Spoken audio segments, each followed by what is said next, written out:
Hey everybody, this is your second video of the day. In this one, we'll talk a little bit about your final project. So as I mentioned in class, and it's up on Canvas if you need to check, the final project is a proposal for a monument or a memorial. You'll design the thing itself, then you'll write about it, about 1,000 words. And then on the last day of class, December 6th, you'll give a brief 2-minute presentation about it. So this video is the idea of this video is to get you started kind of thinking about all those things. So I'd encourage you to think as broadly as possible on this. You don't need to memorialize something, as obvious as a loved one who has passed, although that's great if that is something that inspires you. You can memorialize something that's farther away from you, impersonal, something that's a little bit less serious as well, if you'd like. But remember that your write-up will have to include references to materials from class. So you'll need to engage in some way with death, memory, the undead, those kinds of things that we've covered throughout class. So this video is meant to get you thinking on those types of subjects. So I'll show you a few things that might get the wheels turning.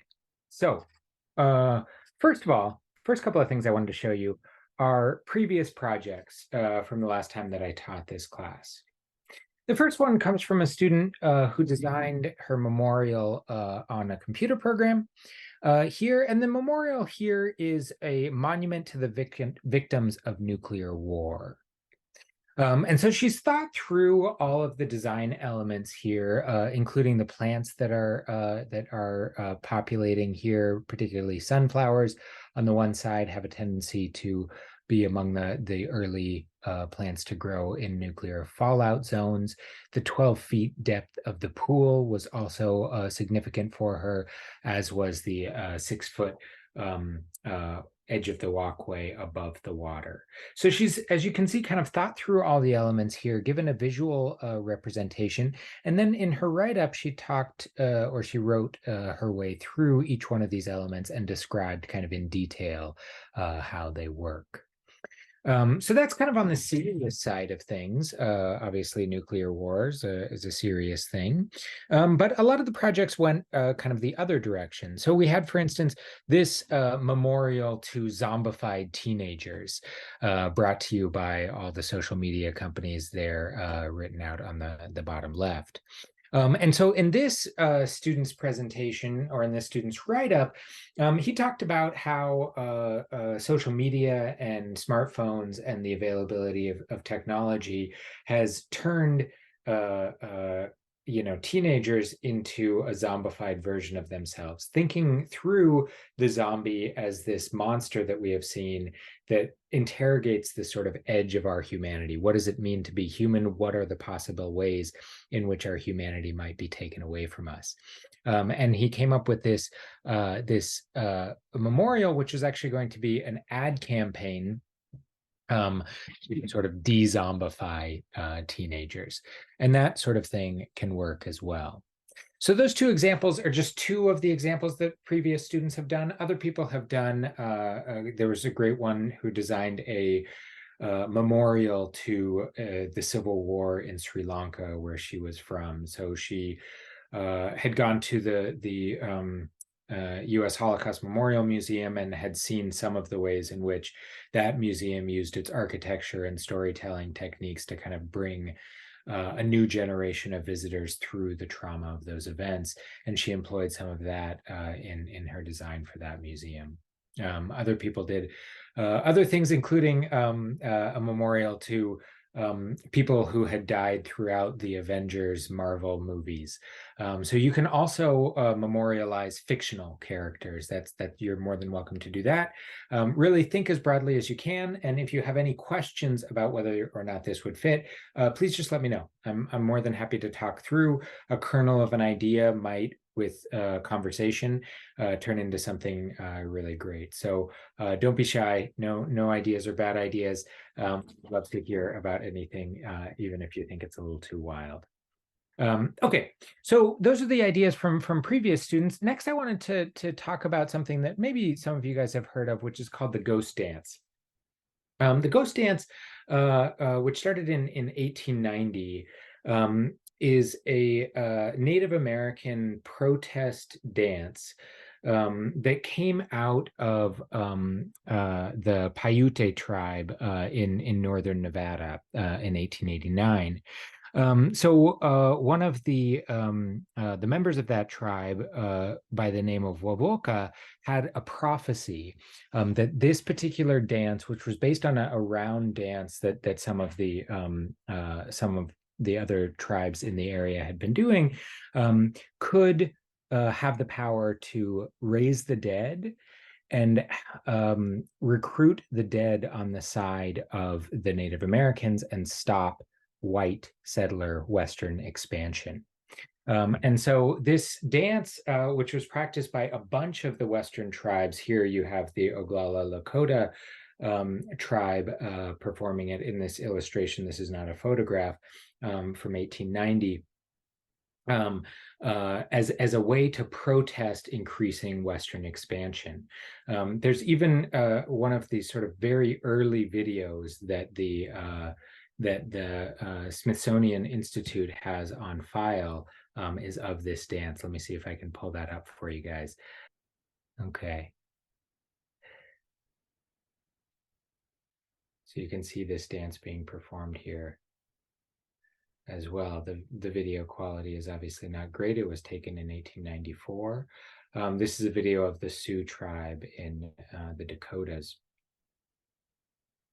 And I think this is really interesting because this is a way that something like a memorial practice can be brought then from memorial into a different realm, right? Into something that looks like political protest, into something that has a vision for the future that is not just about memorializing the dead or thinking about the dead, but actually tries to sort of memorialize the dead and then raise the dead in actual defiance of the current political order.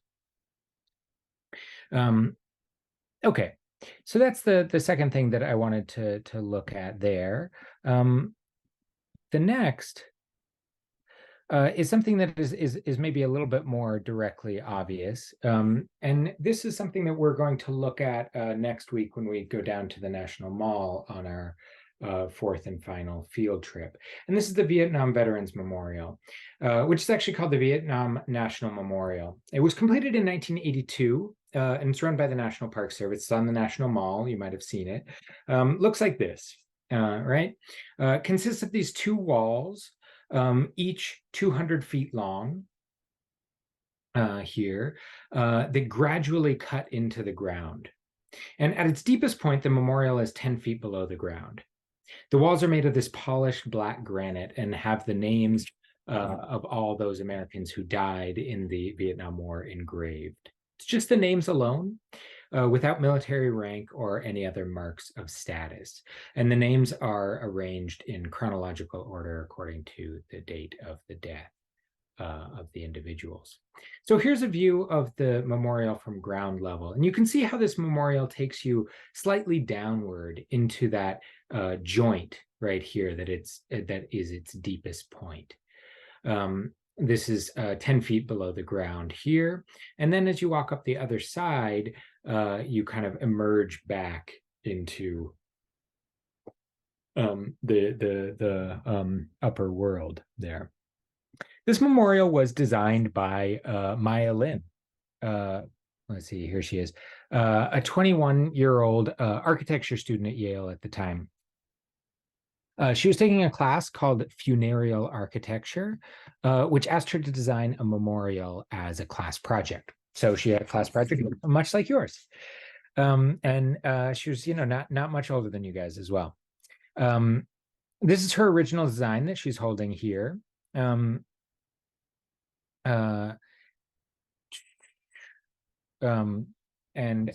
This is the sort of original sort of wall poster that she also presented with the design. Her description of her design emphasizes its kind of embeddedness into the earth. So I'm going to read just this first paragraph here. You can see how this is part of what is here, and there's a little bit more. on the next slide. I'll also put these slides up for you guys to take a look at. So to start with, walking through this park-like area, the memorial appears as a rift in the earth, a long, polished black stone wall emerging from and receding into the earth. Approaching the memorial, the ground slopes gently downwards, and the low walls emerging on either side, growing out of the earth, extend and converge at a point below and ahead.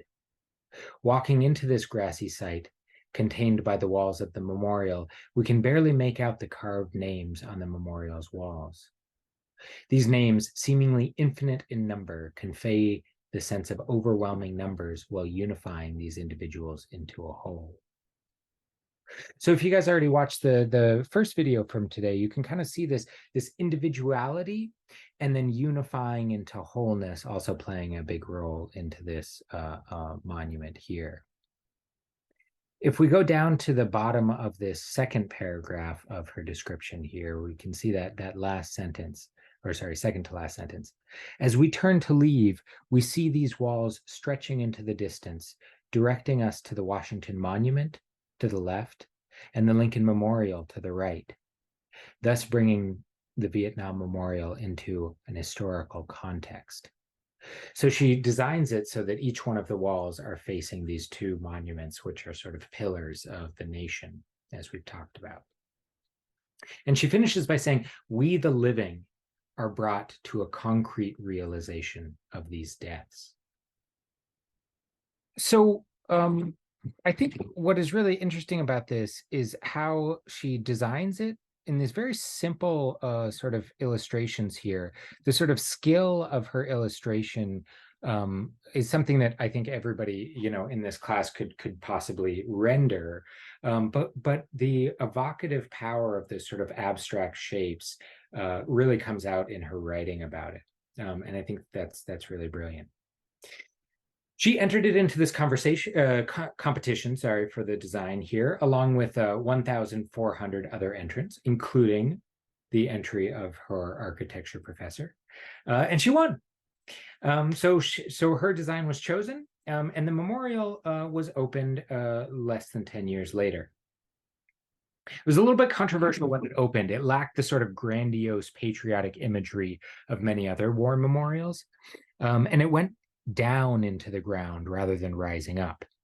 But soon people came around to it. Not mentioned in Lynn's original design, but often noted since, the polished granite material of the memorial is very reflective, allowing visitors to see themselves on the other side.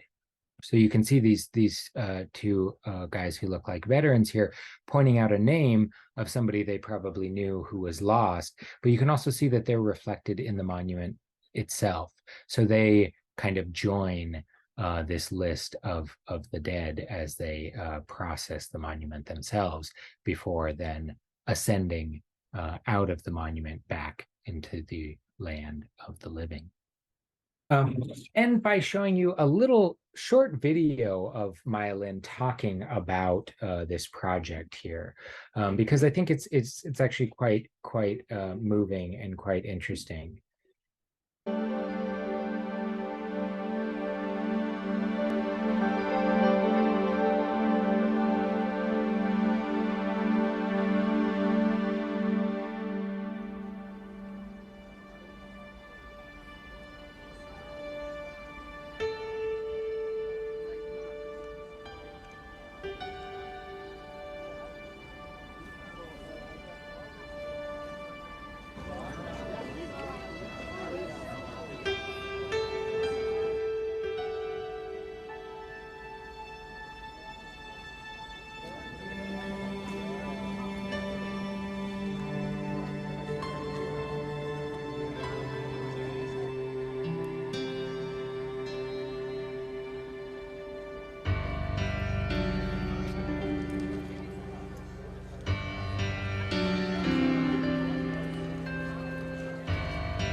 designing the piece, I knew that I had to ask myself, what is a memorial's purpose? Especially, what is a memorial's purpose in the 20th century?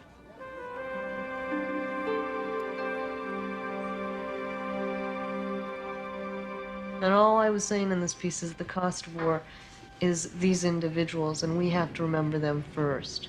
And so it's really the people, not the politics, which is what this piece is about.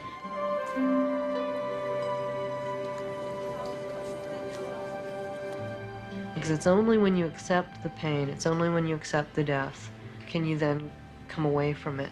Can you then overcome it? And literally, as you read a name or touch a name, and the pain will come out. And I really did mean for people to cry. That you can then have to, of your own power, turn around and walk back up into the light, into the present. But if you can't accept death, you'll never get over it.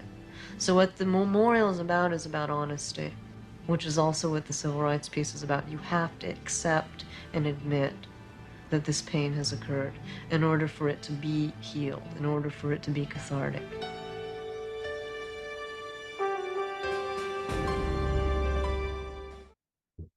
Okay, so on Tuesday, after we come back from Thanksgiving, I want you to have an idea for your final project. Doesn't need to be ironed out, doesn't need to be polished, but I want you to have an idea that you can present in a sort of first dry run of your 2-minute presentation that you'll give as part of your final project. This one on the Tuesday after Thanksgiving is not graded. This will just be for another couple people in a small group. But I do want it to be a trial balloon for your idea. So think of the idea you want to do and start to sketch out in your mind these aspects of it. So in the 2 minutes you'll have, present to your sort of small group partners the idea for your monument or memorial practice. What is it? Sketch it out in quick outline. And then try to make a case. Why is this an important thing to memorialize? And then think about and try to tell your partners, how does your idea for the memorial work emotionally for the audience? How does it take them on the journey you want them to be on? And why is this design appropriate for the event or person you're commemorating? And then how would it be executed? Is it something that's built? Is it performed? How is it implemented, etc.? So try to think about a 2-minute spiel that you can hit most of these 5 points. Again, just as a dry run, but the better, more polished version you get of this done by Tuesday right after Thanksgiving, the better your final project is going to be. So this will be a good chance to have some early feedback from some peers and to start working out your ideas. Okay, with that in mind, enjoy your Thanksgiving, talk about monuments and memorials with your family, and I will see you after Thanksgiving.